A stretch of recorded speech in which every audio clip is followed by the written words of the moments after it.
Today, off of Castle. Made it to Elliott. Julian Johnson! A spectacular finish! Philadelphia. Hello and welcome to the Free Kick Podcast. My name is Todd, and I did not expect to do this podcast. This is not what I think anybody had on their mind Wednesday morning when Tom Bogert of Give Me Sport reported first that the Philadelphia Union and Columbus Crew were in agreement to sell or trade Dániel Gazdag to the Columbus Crew. And because of that, it's emergency podcast time. And joining me, it's been a minute, is José Nuñez.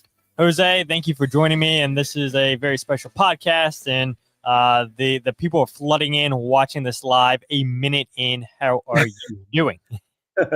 I'm okay. I got you on this screen on my MacBook. I have the Braves-Phillies game with a pitching change. So, something's happening despite having Alec Boehm at bat at one point.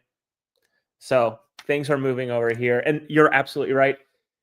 I did not expect to be doing this on a Wednesday night, but I am happy to be doing this on a Wednesday night and maybe provide a little bit more context as I've talked to some people behind the scenes with knowledge of the trade and sort of how it developed. So it is a very interesting Wednesday night for all of us. Yeah, it is. And I'm looking at these comments, dude. Absolutely getting blasted for starting the show 2 minutes late. It's 9:02, Todd. It's from Ricky. Philly Eric says late. Then we have Ricky also chiming in saying the audio choppy for anyone else. And yeah, let me go ahead and address that because of the way that I do the intro for the show. I don't know what happens. Like I just play it through my recording device and it sounds all choppy in StreamYard. And I guess it's a good thing I haven't got an intro made yet with Dániel Gazdag getting traded. And I know I still have like a Julian Kranza clip in there and everything, but when I was going to get that made, I was going to add a Ty Barrero, Bruno Damiani, and a Dániel Gazdag goal clip. Well, I guess Gazdag doesn't matter anymore since he's no longer here. So that is the reason that the intro is choppy, Ricky. But everything else should be good. But yeah, everybody's super happy here. Emergency pod, Hoagie, emergency podcast, and like you said, Jose, it is it's good to be doing a podcast. Good to have you back on the show, and we're up to 142 people, and it's still going up, and we're 3 minutes into this, so we will probably break our all-time live views record by the end of the show. And by the way, Jose and I are leaving this up to you guys. If you guys want to come in here with questions for Jose and I, hit us up on Twitter. I think your name is Jose R. Nuñez 91. Yeah. Or you can hit me up at It's a Todd's Life or at Free Kick Pod, and we'll send you guys the live link on StreamYard. You guys don't have to have your camera on if you guys want to ask questions. Just ask a question and then get out, and we'll go to the next. But if that's something anybody who's listening live wants to do, hit us up on Twitter. But Jose, enough of the back end stuff. Philadelphia Union trading Dániel Gazdag to Columbus Crew. Gazdag made $1.75 million last year, according to the MLSPA. Was in the final year of his contract this season with the Union. Had a team option for 2026. Was the club's leading goal scorer, 72 goals, 24 assists, and 161 appearances, totaling 12,999 minutes. Yes, a minute shy of hitting 13K. Was the club's leading goal scorer in MLS and overall. And so when you look at this from an overall perspective, it's kind of harsh to take in that, wow, the Philadelphia Union are trading a all-time leading goal scorer. Dániel Gazdag has been nothing but a goal-scoring threat since he's been here back in 2020, I believe it was. And this is nothing unusual for Philadelphia Union because they did the same thing to Sebastian Delatue years ago when they traded him to New York Red Bulls. So I think Philadelphia Union fans should be a little bit used to this, but I think now where MLS is in the modern age, and this fan base is a lot of newer fans. And so a lot of them may not remember that trade years ago between the Union and New York Red Bulls. And this is just brand new for everybody. But looking at it, Makes a lot of sense why the Union traded Daniel Gazdag. We'll get into that again. If you guys have questions for us, leave us those questions in the comments on YouTube or Facebook or Twitter, or you guys can ask for the link or we'll bring you guys into the live share. But Jose, enough of that. Your thoughts, I guess, overall when the news broke that Daniel Gazdag was being traded between Philadelphia and Columbus. By the way, when Todd says hit us up, like send us a message on Twitter or even here on the chat. We can see the chat. Just let us know. And Todd, I'm sure you'll keep an eye on it, star it perhaps, and I can just start peppering people with them. You don't have to have your camera on. You can just have voice. And frankly, all we're asking is just a question or a thought. And then we're going to continue just to try to give as many people the ability to jump in. I think we're trying something different. So just bear with us as we work through it. Our pod, the Free Kick Pod, works through it. My overall thoughts. I thought that Daniel was somewhat untouchable. I must admit, in terms of where he stood within the roster and where he how much he has done for the club in a way too. I did not expect that it would be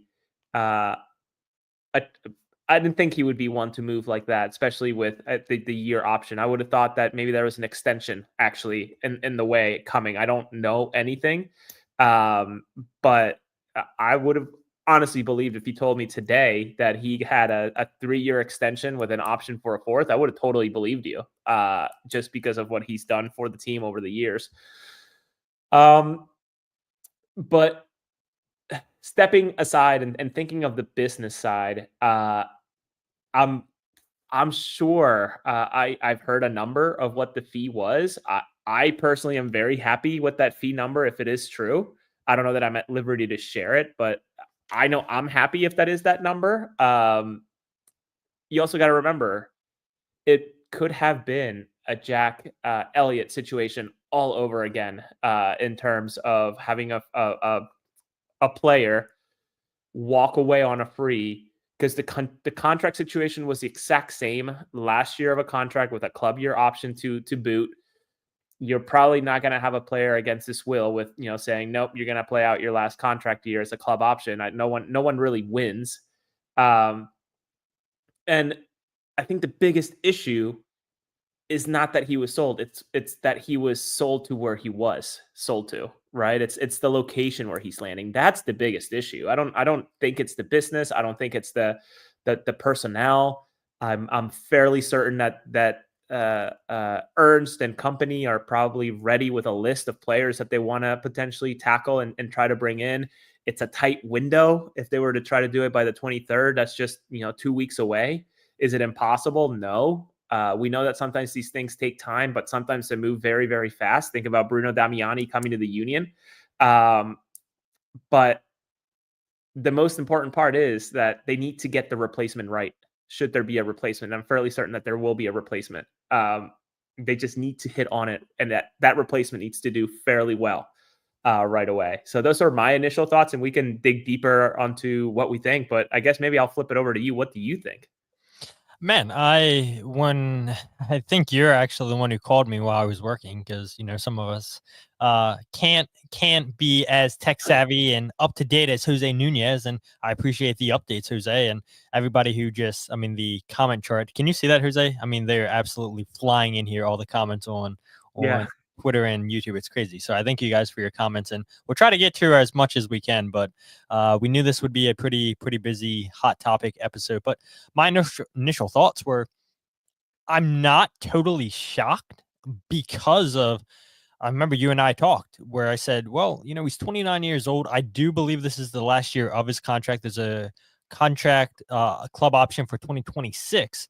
And then when you factor in how much he was making, $1.75 million, second highest on the team, I started to think that, okay, well, the Union probably aren't going to want to lose Daniel Gazdag on a free. He has a $10 million market value on transfer market.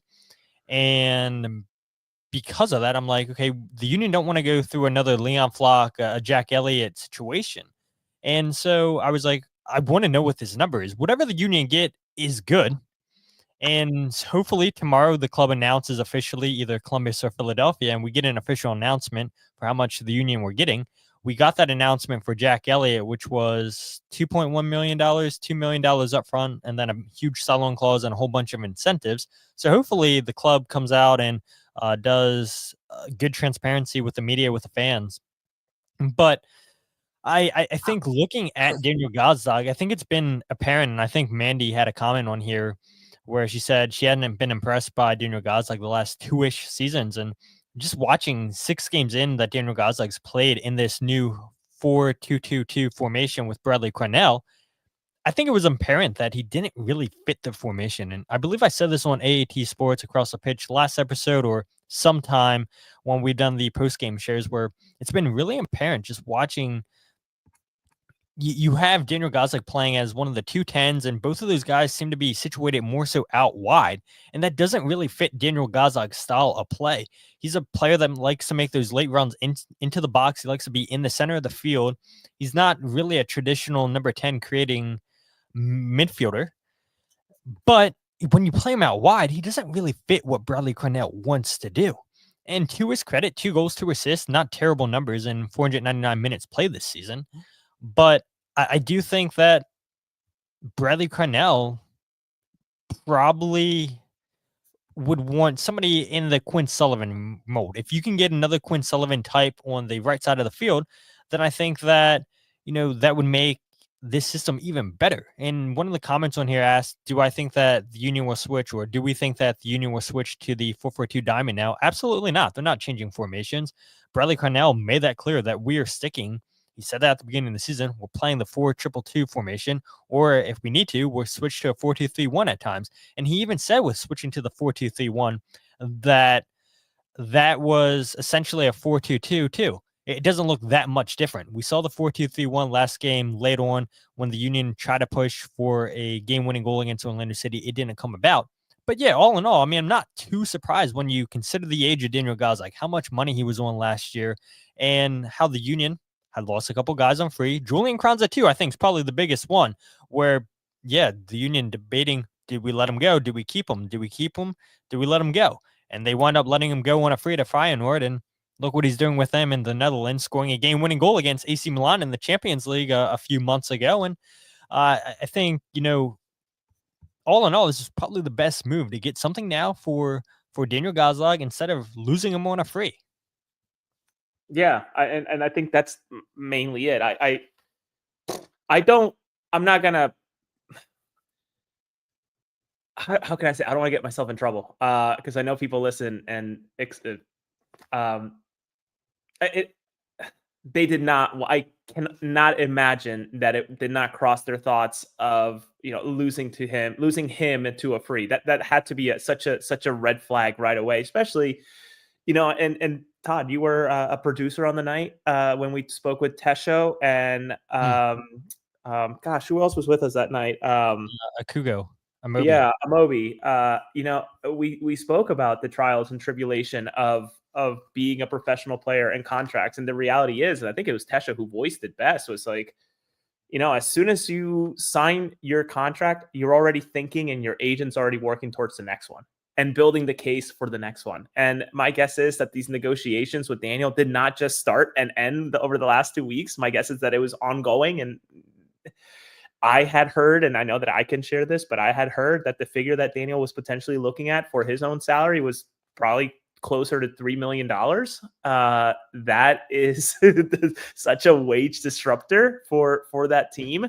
That I like, again, is that, and you got to give credit. I got to give credit to Kevin Kincaid, who I want to say, is it voiced it or typed it, however you want to say it, but said it so well of like, you can hate the move all you want, but you can't hate the fact that Ernst Tanner and company, because this is the Ernst Tanner team now, is sticking to what they want to do. They want to continue to revolve this roster. They want to turn it over to what they want, that they're sticking to it. And if you're going to go off of any of the purchases that they've made, any of the transfers that they've made this year, and I know it's like short-term memory there to say that. What a catch by the ball boy at the Braves game, by the way. Lukic, absolute hit. Glavinovic, from what we saw, absolute hit. Indy Vasilev, from what we have seen so far, seems to fit the mold, right? Danley Jean-Jacques. Danley Jean-Jacques, absolute hit. So if you're thinking about those immediate hits over the past 8 months, whatever, maybe you trust the man and his team in terms of those that are with him in the scouting department, going out and seeing these players, evaluating his network of scouts, etc., to maybe, even if they don't use whatever the figure is, and the figure I think it is, and I think I saw Jonathan in here. I believe that is also true, Jonathan, in terms of the figure. I believe it does need to be disclosed, much like if if there's GAM involved in a trade for an international spot, all those things need to be shared out with the public. And I'm guessing, I think, Jonathan, you were the one who reported today at practice. He wasn't there today, so obviously, like, it's happening. So, I don't know. Even if they're not spending the figure, like, have some hope, right? And I know that's easier said than done for fans, but nonetheless, it is what it is. All right, so there was a question at the beginning of the show from Matt. He says, "How do you foresee Cornell handling questions from the media during the press conference this week? Will he be defensive and get pissy?" Well, Jonathan Tannenwald's here. Hi, Jonathan. Thank you for tuning in. And I think all three of us can admit that Bradley Cornell is not the most answer friendly guy for questions during press conferences, and I would fully expect Cornell to not give much when he fields questions. And let's not forget, too, that Jan Glavinovic tore his meniscus against Orlando City. And so he's going to have to field questions about Jan and Dániel Gazdag. And I'm sure there probably will be other people showing up for this press conference tomorrow from MLS, and people from MLS like yourself, Jose, are going to want to get questions, because I'm sure there's going to be an article going out at some point on MLSsoccer.com. But yeah, I wouldn't expect too much from Bradley Cornell answer-wise at his press conference, just because it's so hard to get him to open up. And we talked about this before, Jose, where we were so spoiled with Jim Curtin, and you and I are always talking about this too on the phone. He would go on these tangents and these long-winded answers, which we appreciated. They were great sound bites, but it's the complete opposite with Bradley Cornell. So for fans that are hoping that Bradley Cornell has a lot to say, a lot of great answers to shed light on, I would not hold your breath. But again, thank you everybody who's coming in live with questions or just comments on the show. Again, if you guys want to be a part of the show, ask Jose and I a question live. You guys can go ahead and hit us up on Twitter at Jose or Nuñez91, or at It's a Todd's Life, or at Free Kick Pod, and we'll give you the link to join the show and ask a question live. So many comments coming in. I appreciate you guys for these questions, but I do want to talk about, the MLS cash for trade. And Jose, feel free to take this conversation wherever you want. Just looking at some of the numbers, we saw Jack McGlynn get traded from Philadelphia to Houston for $2 million plus incentives, plus that sell-on clause. Then you see Jovan Lukic. You see Whoa, breaking news. yeah, right. Like, oh my God, they just sold Dániel Gazdag and now Lukic is gone. Jovic from LA Galaxy to Sporting KC for $4 million. Lucho went from $5 million plus $1 million in incentives from Cincinnati to Dallas. And then Evander went from Portland to Cincinnati for $12 million. And now Dániel Gazdag becomes the latest player again. Like Jonathan Tannenwald, like Jose had said, since that was a cash for trade, the knowledge has to be public, and we'll hopefully get that announced tomorrow at the press conference, and hopefully the union have a press release ready to go first thing tomorrow morning, so everybody can get those answers. But Jose, looking at those four players that I just mentioned, you can see it down at the little slide bar, all the players that have been traded for this initiative. If you had a guess, it's definitely not Evander, $12 million. Nobody would expect that, I would say, right?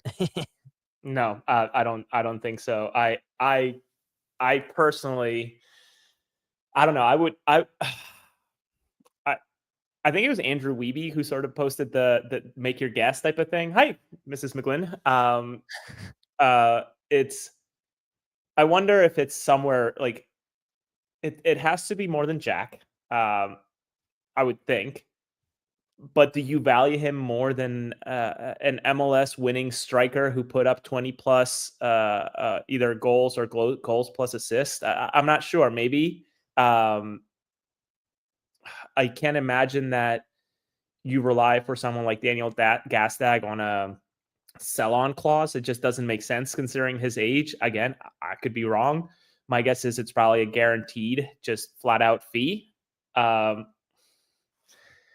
would probably lean closer. I mean, I'm not gonna guess because I don't wanna guess the figure I heard and get myself in trouble. So maybe I'll leave it to you, Todd.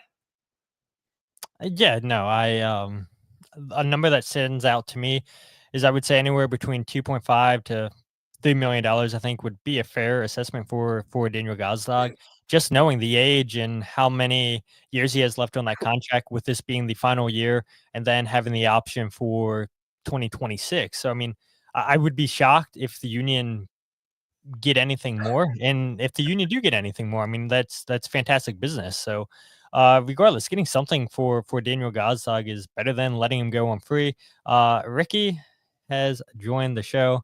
Ricky, thank you for joining Jose and I. And I guess go ahead, get your thoughts out and ask away. Gotta unmute you, I guess.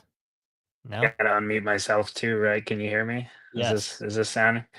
I was just a lot of text today from Mike Thomas, a lot of text today to Todd and Ed Fagan, of course. Well, to be fair, Mike Um, Thomas is in the comment section, so yeah, hopefully no.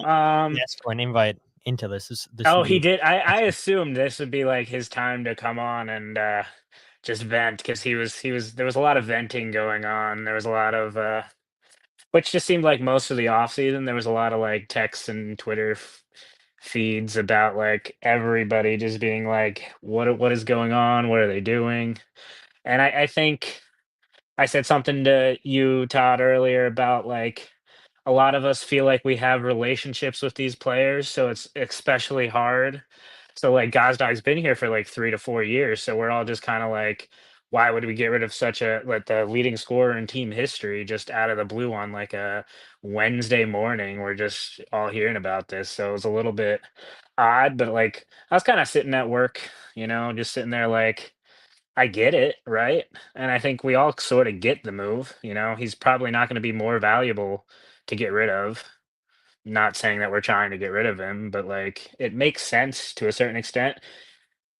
We keep talking about playing these young players, and we just in the offseason we re-signed Jeremy Raffanello, who's been on the bench twice this season. Once due to the fact that we didn't have a bunch of players the first 2 weeks of the season, and then we had 8 guys not here for the, game against St. Louis, and then he's the first guy on the field off the bench, and we just re-signed him, so clearly Ernst believes in him, right? But he can't even make the bench, and then I'm just gonna assume here, we're not re-signing Gazdag. Somebody comes along like, "Hey, we know you guys are having a weird contract situation. We need a player, and everybody knows Columbus has been looking for somebody. Like it just feels like they probably got to the end of the window and were like, "Here's $1 million more than we were originally going to offer you." And then Ernst is probably like, "I can play. I can have Indiana Vasilev get more minutes. I can have Raffanello and the younger Sullivan get more minutes, and that's not a terrible trade off." Especially as you mentioned earlier, I don't think Gazdag quite fits as much as he used to. And I think we've seen this if you look at the Red Bull teams over the last few years, especially in Leipzig, where as the team has gone up the table and become more and more of a competitive team, and the players that they're able to get in want less and less to play the Red Bull style. And we saw that over the years with Jim. He had more better and better players. They wanted less of the Red Bull style. And now after 4 years of slowly rotating more and more away from the Red Bull style, we've come back and gone all out Red Bull, you know? And Gazdag's sitting there like, I'm the best player you've ever had, essentially. I want more money. This is my last big contract, and Ernst has shown that he does not care about your feelings. And I think he's making that even more evident. He got rid of Jack Elliott, who was here for over a decade, basically, and now he's getting rid of a player that scored more goals than anybody else, and more goals than the most beloved player in franchise history. Good, Jose. Thoughts? No, thanks, Ricky. Thank you so much for jumping on. I know we're gonna have some other faces popping on, but I think it's obvious, right? I as you mentioned, Ricky, Ernst is Ernst, right? Like he will negotiate hard. I've been told from people across the league that like he has a number in his mind and that's what he's going to stick with. And if he doesn't get it, he doesn't flinch. So for what it's worth, like that's good. I mean, again, that's what I'm told. I've never talked to the man one-on-one personally. I would love to pick his brain for 25, 30 minutes. Don't know that I would get much out of him, but I know I would enjoy the heck out of it. I don't know if you have any thoughts, Ricky. Again, thank you so much for jumping on. Yeah, I mean, I think one thing that Ricky touched on there that I think is very important is just looking at the history that Ernst Tanner has, right? Ricky talked about Jack Elliott. Jack Elliott's a fine example of that, where, Ernst Tanner said at the end of the season press conference that they had offered a contract to Jack Elliott. He had an option for the 2025 season. The Union didn't want to take that up. And the Union wind up letting him leave in free agency, and I'll be curious to see how much Chicago Fire signed him to. I would imagine probably over $1 million, but again, we won't know those figures until the MLSPA releases that until I would imagine the end of April or first couple weeks of May. You look at Kasper Schmeichel getting traded from Philadelphia Union to Chicago Fire. The Union sold high on Kasper Schmeichel after he was coming off a good season with the Union. Jamiro Montero jumps off the top of my head when the Union traded him to San Jose Earthquakes. And it just seems like Ernst Tanner knows exactly when to sell these players, when it's time to move on from these players. And I get it, right? Fans are upset. These are fan favorites that Ernst Tanner moves on from. But at the end of the day, right, it's a business. And I'm constantly reminded just how quickly the sports world works, because we were just at the stadium on Saturday seeing Dániel Gazdag in the locker room area, saw his family walking around and watching fireworks. And now here we are Wednesday talking about Dániel Gazdag being traded from Philadelphia Union to Columbus Crew. And I think that's why I tell people all the time, yeah, I would be hesitant buying a player's name on the back of the jersey just because how fast and how quickly players move around from leagues. But I get it. If it's a club legend like Alejandro Bedoya or an El Sino, I understand why fans get jerseys like that, or an Andre Blake. But, more times than not, it's just a constant revolving door. And how many times did we talk about, Jose, that it was probably time to break up this squad back in 2023. Yes, fans wanted the Union to run it back after 2022. The Union run it back. But after 2023, that should have been it. And then they go out and run it back again. And then we see in the summertime, Julian Kranza gone, Jose Martinez gone, Damian Lowe gone. They're getting rid of key players, and that's continuing to happen. And I'm not shocked that this is happening because it was due. And I'm sure the Union got a very good offer from Columbus Crew that was tempting, and they wind up selling him to Columbus Crew. Again, don't have the reported numbers. We'll wait for the Union to come out and officially say that. But I think if the Union come out and get anywhere between $2.5 million to $3 million, that's an excellent deal for a player that was in the final year of his contract. Yes, he had an option for 2026.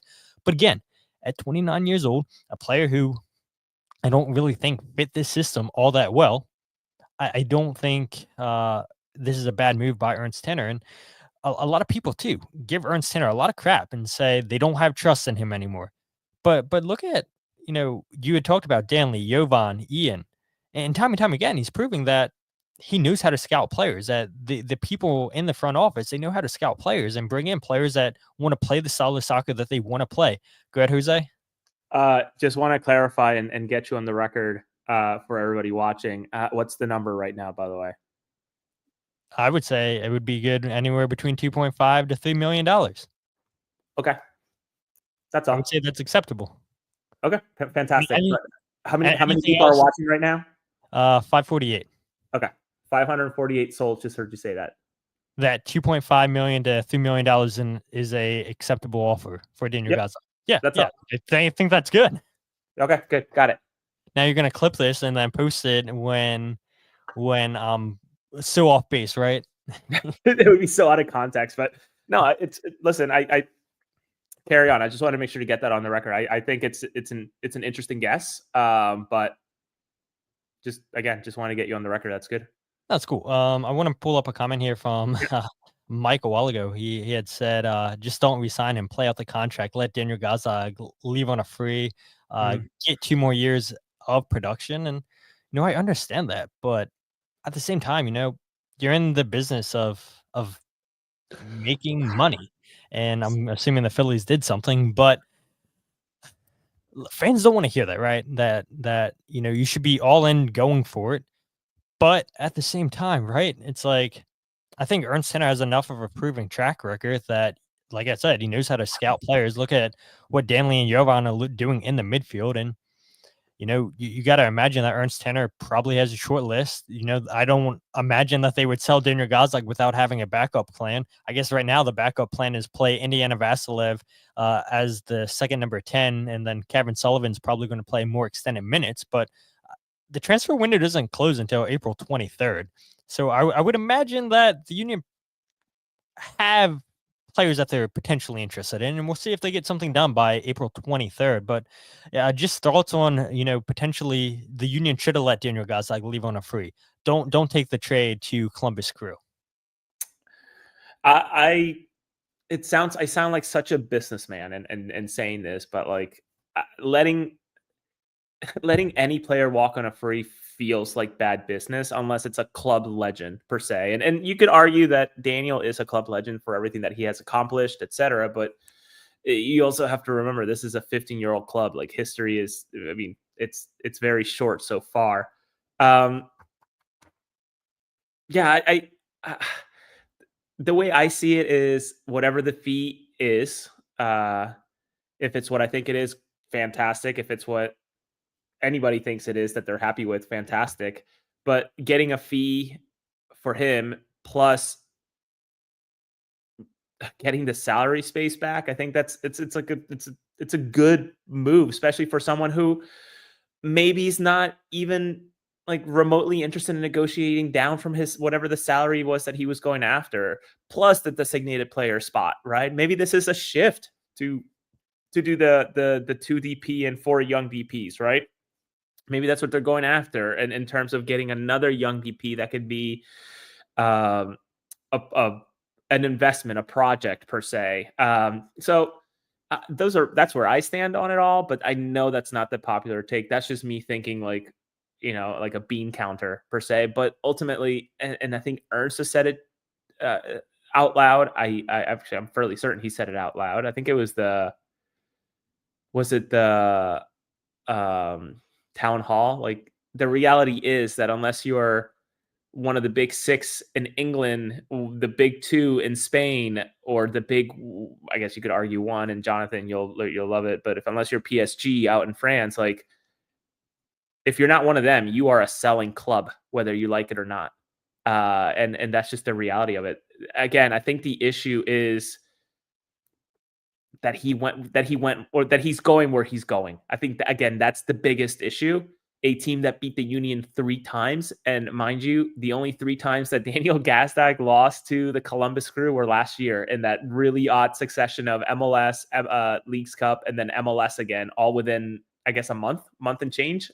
So, yeah, it's the location's the toughest part. And Taylor Twellman said as much on Twitter too when I was chatting with him. Like it's the location that he's going to outweighs whatever the figure is that the Union are getting for him. Yeah, is Twellman joining? The invite was out, man. He was invited. Message with him. He was invited. Yeah, like Jonathan says here, every team is a selling team. Yeah, and I don't understand why like this fan base feels that's a bad thing. MLS should be embracing being a selling league. you and I have talked about, Jose, that the way the Union should, if we were running this, would go all in with the 2 DPs and 4 U22 players, buy young and then sell high. And we saw Inter Miami do so well with that, with selling Gomez to Brighton. And, not those moves aren't always going to hit, but I feel like the risk is so much greater than investing in a player that's in his prime where you don't have that potential sell on. And again, fans don't want to hear that, yeah, you shouldn't be thinking about making money, but every team's thinking about making money, right? Nothing's guaranteed. And no matter what club it is, they're in the business of selling players. And if you have a good scouting department, like I believe the Philadelphia Union have, then there's no reason for me to think that, okay, the Union can't go out there and find another Dániel Gazdag. Because let's face it, how many people in this fan base knew who Dániel Gazdag was prior to him coming to the Philadelphia Union? And the same can be said about so many players. And so I have the utmost confidence that the Union will be able to replace Dániel Gazdag. And that's harsh to say, right? To replace 72 goals scored since 2021. But at the same time, how many people were sitting here saying, what can the Union do to replace Julian Kranza? And I know Bruno Damiani only has 1 goal for the Union, but I do believe that that's going to work out for the Union. Give him time. Look at all the chances that he's getting in. Yeah, he's been a little bit unfortunate not finding the back of the net, but I think Damiani is going to work out for the Union. But staying with this topic of, the Union getting rid of Dániel Gazdag, that opens up a DP spot. The Union, if they want, have the option to go 2 DPs for U22s in the summer. And that opens up so many possibilities, because if the Union go that route, they get a extra $2 million, I believe it is, right, Jose and Gam? But it has to be used by the end of that season. So it's not like they can carry on that money, I believe. I believe so. Correct us in the comment if we're wrong, but I'm pretty sure that's how it works. I'm pretty sure too. I haven't looked at that today. I was so busy with work and then the consulting work I'm doing. Yeah, you're good. Kyle asks here, says, you got to let players go. If you want to bring in new blood, it happens. Yes, it's unfortunate. It's Gazdag, but it frees up a DP spot as well. Let it play out. And look, this is the most we've had watching the live show up at 614 right now, Jose. And maybe this is the first time people have ever checked out us talking on the podcast. But you and I are in agreement that the way that the Union should approach things is go 2 DPs for U22s, because the risk is so great, or the reward is so great going the U22 route. Yeah, I mean, I joked with so many people behind the scenes today that I was texting with. It's like, man, if the Union could just go and what's that? Have you ever watched the British show, the Mr. Bean guy, the character from like the British television? Yeah, I know. There's that one meme where he's just like looking and copying the homework of the person next to them. Like, if the Union can be Mr. Bean and copying the homework of Inter Miami and like seeing who they're going after in terms of like young South Americans or just really any young player that they try to go after, like, man, like I would absolutely love that. In fact, I had always, and this from our conversations behind the scenes, like I've always been a proponent of like, go and continue to dig in these markets. Like, I'm sure there's still a ton of talent in Venezuela. I'm sure that there's a ton of Argentines, Colombians, etc. And gosh, I'm even more a believer now that Lukic has been such a hit this year. Like, go and dig in there.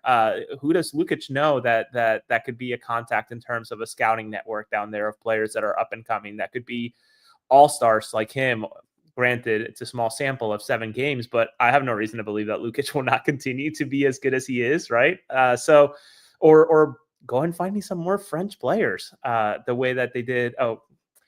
Haitian, but in the French league in terms of Jean-Jacques. So like, I know, again, that's easier said than done, but like, I do believe that they should push for the under 22 sort of roster construction,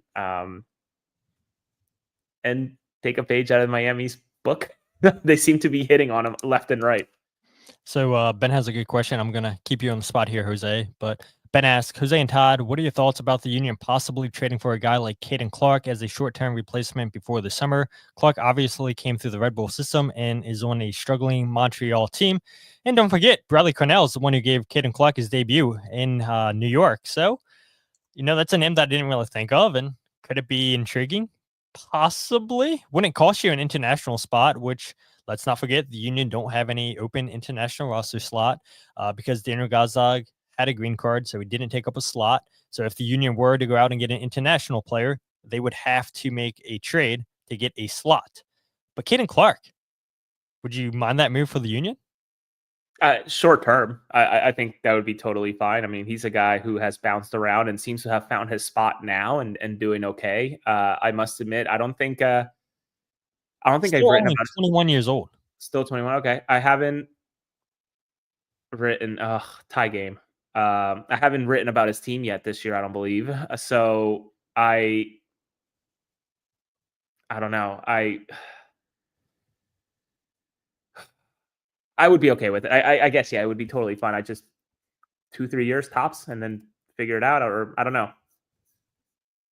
Yeah, I mean, I don't know. I mean, it's a good question, and that's why I appreciate the questions putting us on spot. I mean, if the number was right, I wouldn't hate it, but then my question would be, okay, you don't really want Caden taking minutes away from Kevin Sullivan.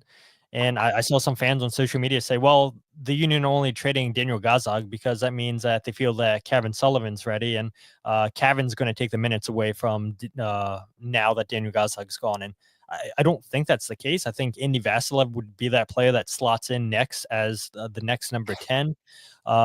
Jeremy Raffanello maybe gets added to the bench more often. I think Kevin does start to play a little bit more minutes for the Union, but yeah, I don't agree with the fans on social media that are saying, yeah, it's going to be Kevin Sullivan now playing week in, week out. I mean, he'll make more minutes, I would imagine. And then you also have David Vasquez and CJ Olney too, but I don't know. I like I said 15 minutes, 20 minutes ago, I don't believe the Union would have sold or traded Daniel Gazdag without having a potential replacement lined up.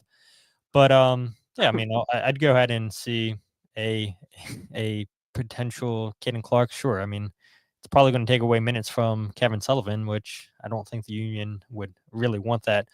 Jonathan did say that yes, they can declare in the summer in terms of switching from the 3 DPs, 3 U22s, but he's not sure if they will. Yeah, we'll see what happens there. Mike did not like that I said reward and when talking about 4 U22s. Can't win. I love Mike. Oh God. That's awesome. Aaron comes in here and says, today is Wilfred Nancy's birthday for your information. So happy birthday to Wilfred. Gets a brand new DP number 10. Do you think he ate do you think he had goulash for dinner tonight? I don't know. Happy birthday meal. Had a little goulash. Maybe they took him out to a restaurant. No, what I want to know is what's that first interaction going to be like between Diego Rossi and Daniel Gazdag? Is Rossi going to go up to him and be like, hey, you remember 2022 MLS Cup? Remember that game?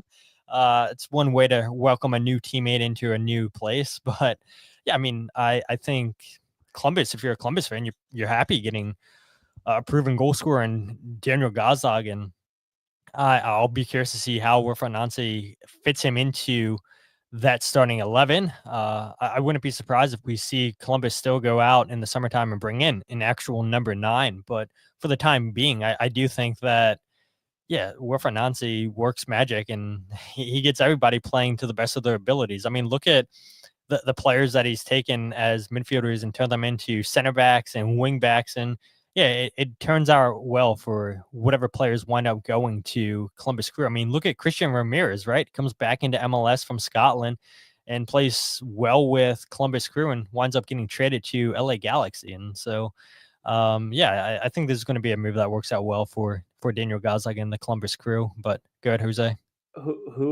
What number jersey does Gazdag get this time? He's not getting the 10. 16. Who has 16 on Columbus? We're 16 for the national team. God. Gonna look it up while I try to stall for time. Yeah, that's a good question. Definitely not 10 since Diego Rossi has it. What about 6? Anybody have 6? Darlington Nagbe's 6, isn't he? So wouldn't it be 6? 16 potentially. I would say if that's available, but Taha Habrun. So no 16, no 6, no 10.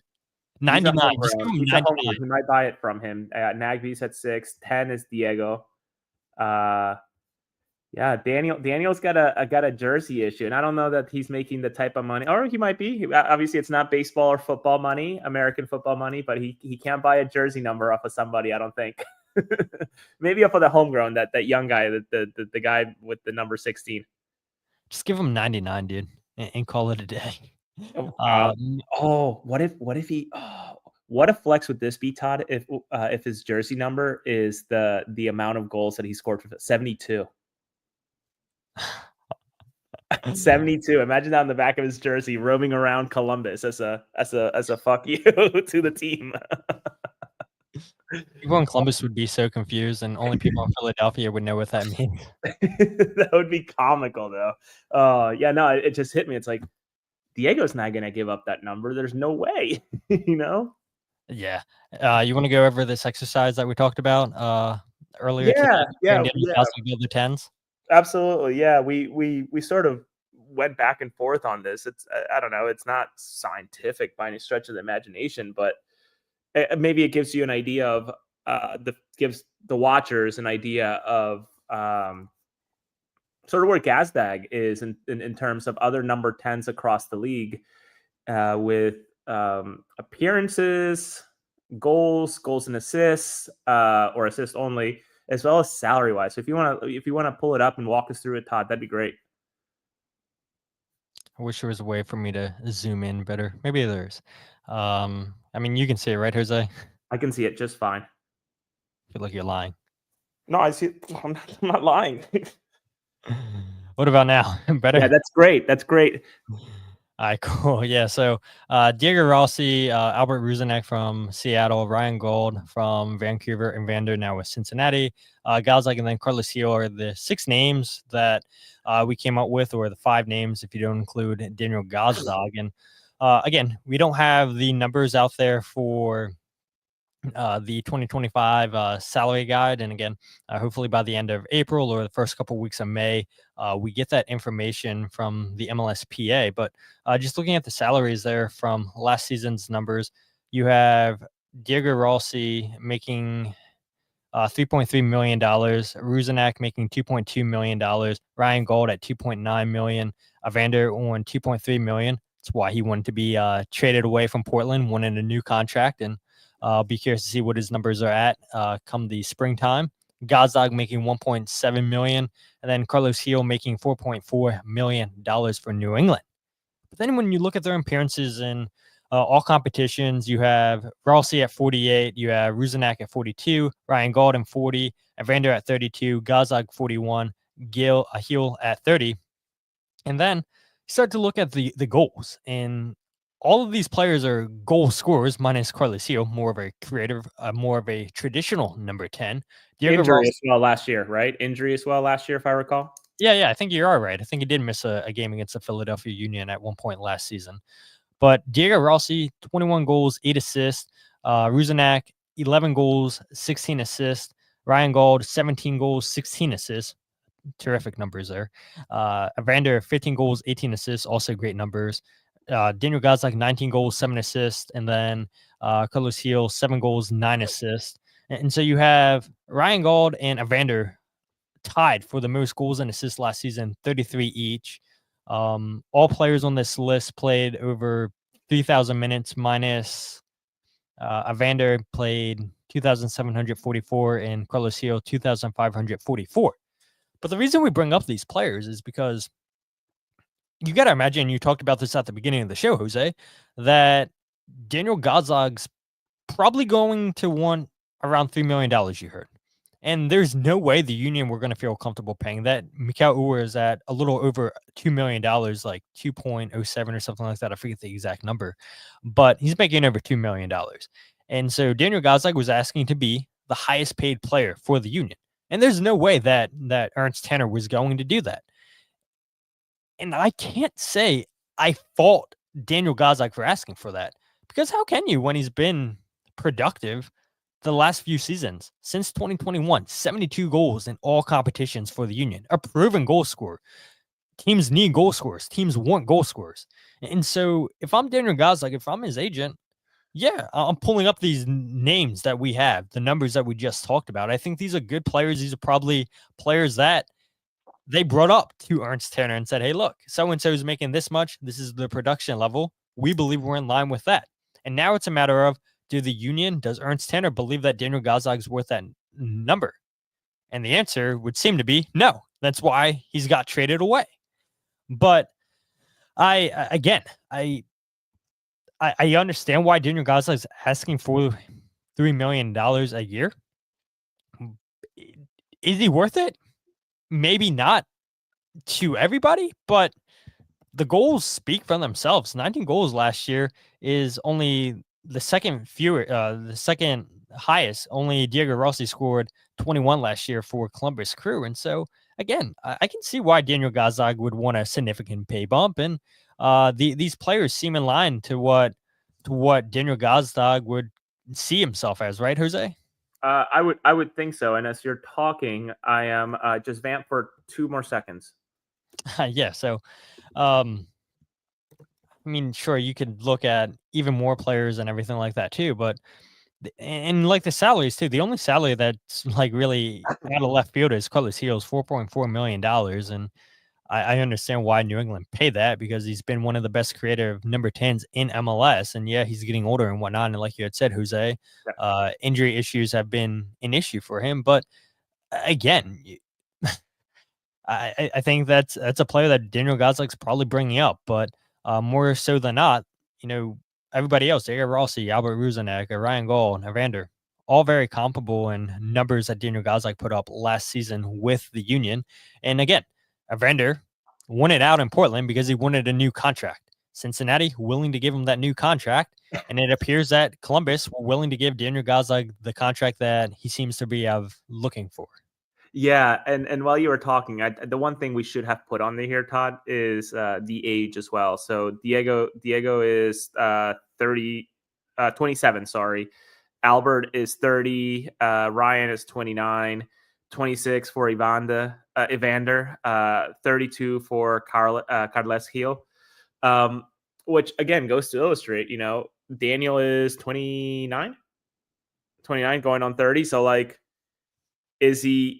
at the very least, you could argue 8 goals more than Albert, sure, behind in the assist department, but still very durable. So to me, it's just interesting. I think this is a good exercise to sort of illustrate, like, this is really good. This is really, really good company to be in, especially on the negotiating side.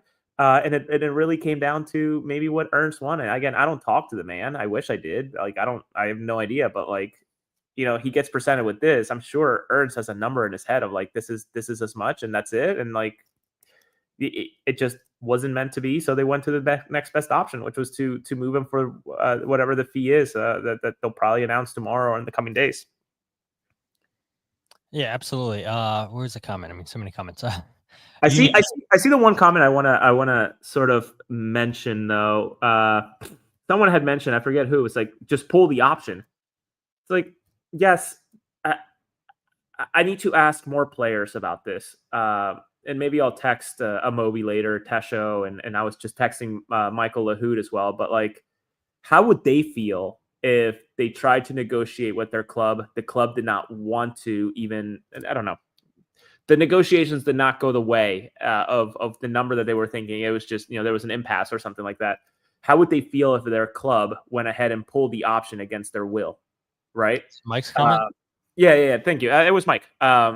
I want to know what players think. It's easy, Mike, for you as a fan to say that. It would be easier for Todd and I to say that as press. But like, what is the actual reality of that for a Daniel Gazdag or some of these, Jack Elliott, right? Like, what is what is the actual feeling behind that?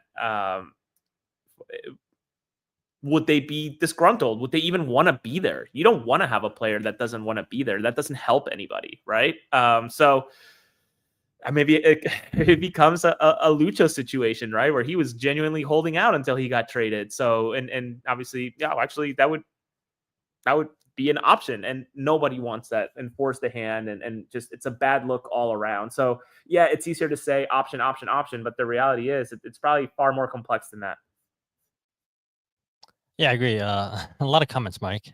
A lot of comments, and of course we're going to pull them up. But Mike also said, I'm still trying to reconcile. We aren't interested in competing in 2025 and 2026. We're worried about salary hits in 2027 with this convo. Who said the Union aren't going to compete? I didn't say that. The Union still have a competitive team. I don't think anybody in that front office, I don't think Bradley Cornell is throwing in the towel saying, yeah, we're not going to compete. Season over. We just traded away Dániel Gazdag. No. No, I don't think anybody's saying that. I said I don't believe the Union would trade away Dániel Gazdag without having a replacement lined up. And then he brings up a comment, Mike, that is, saying that we honestly think relying on Indy and Rafa platoon is feasible. You find yourselves in third place, 7 games in, and now you cut yourself off at the knees.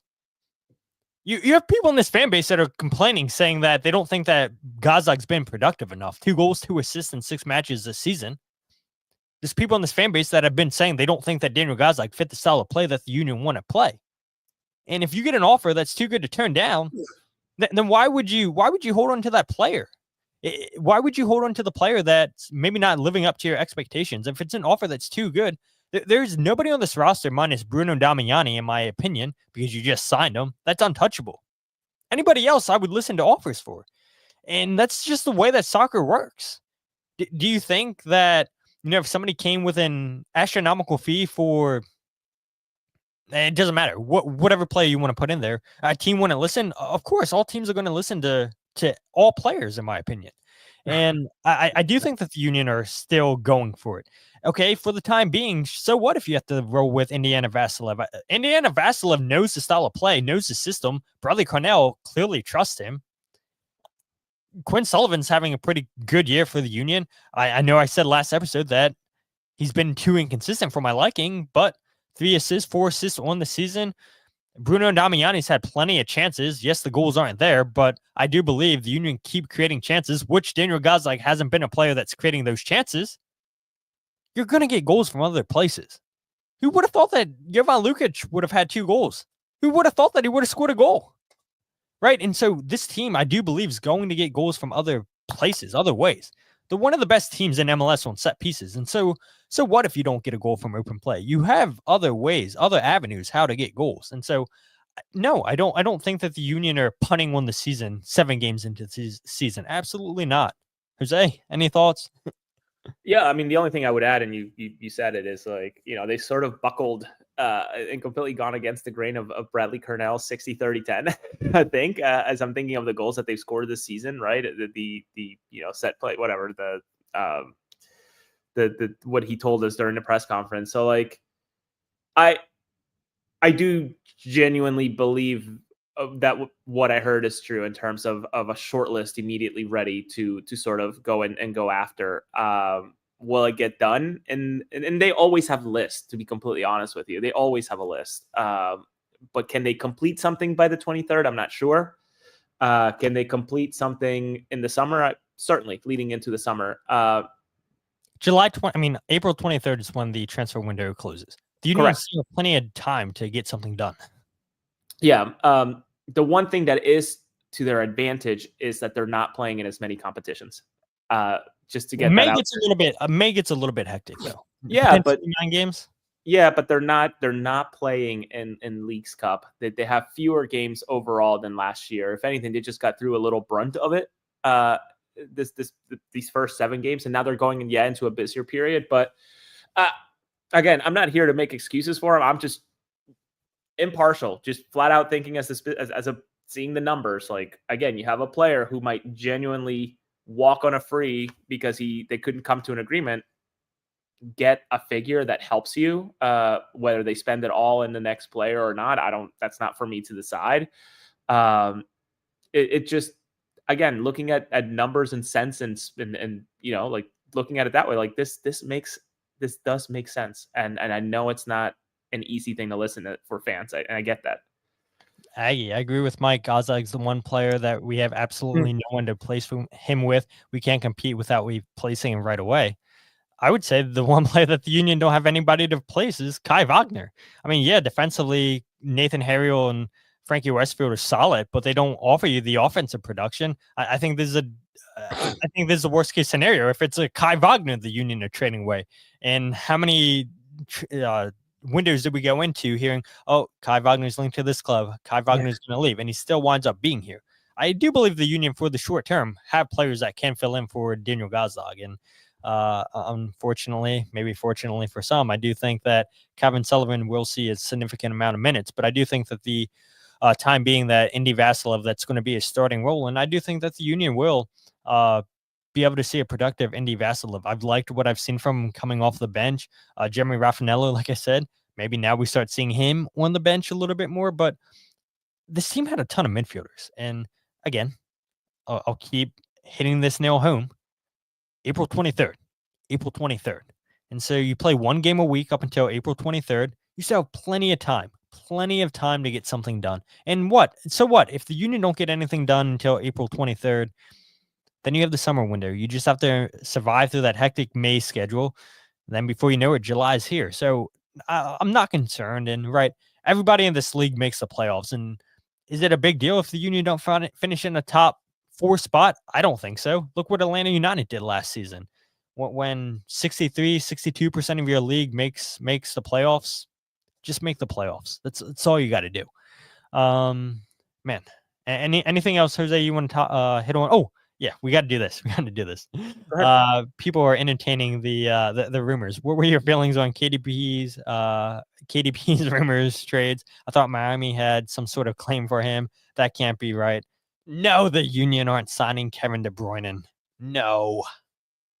Don't believe any of that. Come on. Hey, but don't get that on a shirt. Bad investment. Then Jared said at the beginning of the show, what about Thomas Mueller? No. But too old. They don't fit the mold of what Ernst Tanner wants to do. No. They don't Don't fit go the pressing into that. style. No, don't fall for that. Do not fall for that. What's up, Ali? Yeah. No, nothing. Yeah, Mandy, let us have our dreams. I'm here to crush them. I'm a dream eater. No, if I was looking for the next player, it would be a U22 player that they can pay, take a lower salary hit, and make them a project for the next 3-4 years.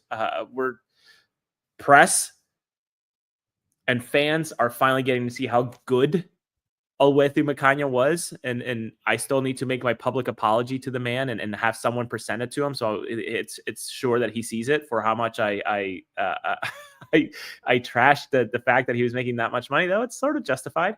But another U22 player, like, that would be fantastic. Like, that would be incredible. And yes, Mike, like, we get it, man. Like, they're not untouchable. They are. Everybody right now is in such a spot. I mean, I just looked over to my screen and watched LAFC get bounced out by Miami, and those are obviously with some of the bigger ones. Yeah. Hey, let's get young Ali.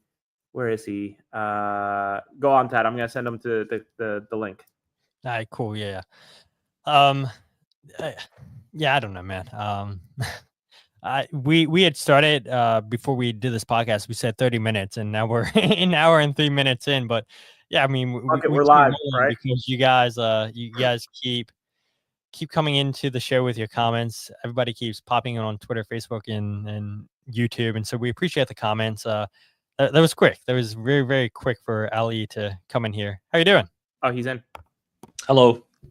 What's up, my brother? I missed this whole entire thing. Wait, I'm really bright. Hold on. Maybe the Union can go ahead and make a move to get Chiesa from Liverpool, since we're just throwing names out there. Since we're just, saying whatever names of slightly old players that might be on their last legs. Chiesa would be fantastic, obviously, but there is a reason we wouldn't get him. Have you guys talked about the possibility of using the Gazdag sort of salary in cash and all the finances we're saving / are getting from him on buying like a really top quality center back?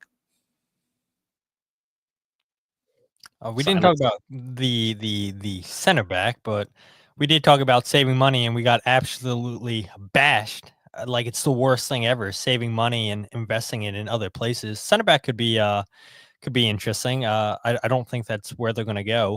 What happened? What happened, Jose? Phillies. Home run. Trey Turner. Oh, Let's Phillies. fucking go. I saw Matt DeGeorge put out on Blue Sky today that Jan's out for 6 to 8 weeks. So that's not bad. Yeah, it's not bad. So I mean, I don't think that you potentially need a center back. If Honestly, that is the case, and we'll see what Bradley Cornell says. I expect him not to say much tomorrow at his press conference. I mean, we really need like some sort of clarity on how long Jan's going to be out for. But I was saying that with the premise that Jan might be out for most of the season at least. So if it's 6 to 8 weeks, that changes things a little bit. I still do think we need, because you have Jan, slightly unproven, Glesnes, not the Glesnes of 2022 anymore. Mahania, unproven, and Neil Pierre, 17 years old. In my mind, a leading center back that can cover lots of space very quickly and is tall and good on set pieces. I don't know what that name might be, but given the cash we're going to get on Gazdag, since it's a cash trade, I think that gives us a bit of room to really go properly full on at center back, because it's our weakest position. Probably left back as well. But Kai Wagner's just been like so reliable that he doesn't miss much soccer. Maybe get a backup left back as well, but Jose, yeah. I've spoken so much. That's why. No, I see the idea of a center back. I see the idea of a left back. I can think of domestic players right now that maybe are looking for an exit. I don't know anything, but maybe are looking for an exit. They've been exiled. Maybe one of them's wearing pink right now, right?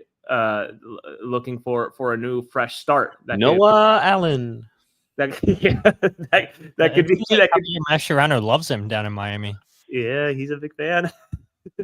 Playing a left back as a center back. So, I love Noah Allen, by the way. If he goes to Philly, I believe you. I do think that could be a possibility, but I also wonder if there's the idea of a player for player type of thing. But then again, it's a ticking clock with Cavan onto when his exit is, and how do you fast track him getting involved? Like, I can't imagine that he's traveling now more than ever. I can't imagine that he's traveling with the youth teams to GA Cup. He's certainly graduated from that level. He's not doing that. Yeah. So it's a center back idea is interesting. I maybe lean more towards trying to do a leg for leg replacement. In some way, shape, or form, that is dealing with the midfield and the attacking side. Because then also you have Neil, and how do you start plugging him in? He looked really good against. There you go, Liam. He looked very, very good against Huntsville. But then again, that's MLS Next Pro. I wish that the Union 2 would have aired their game against Rhode Island FC. I want to see Neil against USL men. I don't want to see him play against MLS Next Pro talent anymore. I want to see him move on and try this. And sure, he did very well at the international camp as well. I didn't get to watch that game, but I got a report from somebody within US Soccer that he did very, very well. And that confidence is translated now. And we'll see how he does tomorrow against Atlanta United 2. All right. Got to classify it too.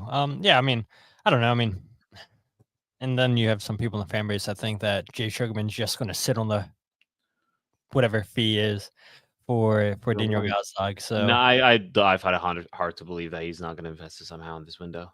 Yeah, I mean, they have plenty of time. Center back's interesting though, but yeah, I mean, I think they can survive for the time being. It'll be interesting because Jacob Glesnes, if I'm not mistaken, is out of contract after this season, and when you're paying a center back over $1 million, and you're getting the productivity you out of Jacob Glesnes, he's not renewing. Yeah. There's no way 1,000%. And same with Mikael Uhr. His contract's up after this year, making Uhr was 1,000% renewing as well.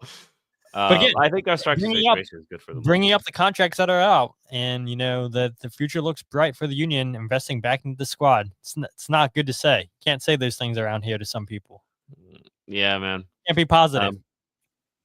That might have been a statement you could say for me in the summer. Yeah, I think I would love to see us get a proper center back, even if they are on the younger side and you're building them up to replace Glesnes. So sad though. Like you think about that, the Eastern Conference Finals 2022. All of the players involved in every goal are now out. Carranza, Gazdag, Burke, McLean, all of them gone. So sad. On that note, quick plug. I believe I'll be having an interview with Corey Burke. I'm going to hear about his time in Lexington soccer club right now. So more to come on that front. And Ali, thank you so much for hopping on with us. We're going to keep the show moving. It's center back is definitely something that they need. It's an option. I wonder with the way that the season's going, do they go ahead and just do a like for like sort of a swap, right? And who that player is, I don't know. I'm trying my hardest, but it'll be really interesting to see what they bring. I don't believe for a second just yet that a CJ Olney or that David Vasquez is ready for this type of level. I think all of us would enjoy being proven wrong, but I just don't see how that happens ahead of Cavan at this point. I just had a thought, Jose. We've seen it once this season. Let's do it a second time this weekend against New York City, and let's see Nathan Harry will play as the second number 10.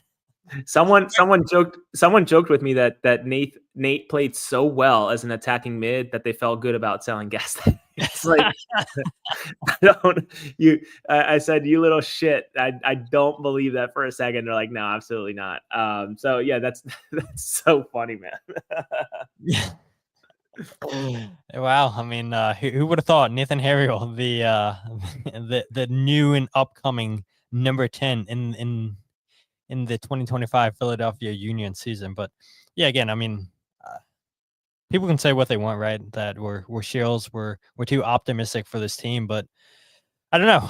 You and I both know they have too many good people working for this club that are really good at their jobs, and time again, they've proven that they know what they're doing in their jobs. And so I have all the faith, all the trust in this front office, even though some people don't. Kyle says Julian Gressel's not getting any playing time in Miami. I saw somebody else say that on social media, and it's very true. It would make Kai Wagner happy to bring his buddy here. Really good friends. I don't know if you knew that. Apparently they love each other. I figured that much like South Americans, Germans are like magnets, attract each other. I'm trying to think. Any other veteran center backs? Can Aurelian Collins still play? Is he still he's coaching with Houston. Yeah, he's coaching Jack McGlynn right now. Maybe hit up Jack McGlynn. Somebody ask Jack and ask if Aurelian Collins playing in practice with Houston. Maybe Colin has one more season in him for the Union. I was so disappointed when I was in Seattle. I had hoped to talk with Jack, and I even had put in the request through the Houston PR, and of course he gets called in last minute as a replacement for the national team over that window. It's such a bummer. I mean, we're talking about Miami players now, and the show's definitely coming to an end. I feel like we're running out of energy. Miami says she mentions Robert Taylor. That would be a player that I would be potentially interested in. Let's see how much money he was making last year. He was making $326,000. Javier Mascherano was very complimentary of him in a very like sideways way of like, yeah, he's taking the opportunities, but he's got a lot of competition. I don't know. It was like such an odd way he answered the question. He's losing minutes to Fafa Pico. Oh know. That's when the game's gone. Got to move on somewhere else. And even in talking today with Ryan Richter during his time ahead of the Union 2 match tomorrow, I'm more convinced than ever that and it's not. Ryan Richter can still play. No, maybe I'm sure he can ball in the adult leagues. I'd be scared to take a tackle from him. But players just need to find that all these players. There's a place for everybody. And I'm just wondering where Gressel's place will be. Again, I'm not hinting or insinuating anything. It's not a blink if that's what it is type of thing. It's just genuine. He's a player that, man. With Tata Martino, he was in every single week, obviously, and now with Javier Mascherano, it's a completely different thing. So I don't know what the answer is, but I hope he finds a spot. He is way too talented to be just rotting on the bench of Miami over South America FC over there.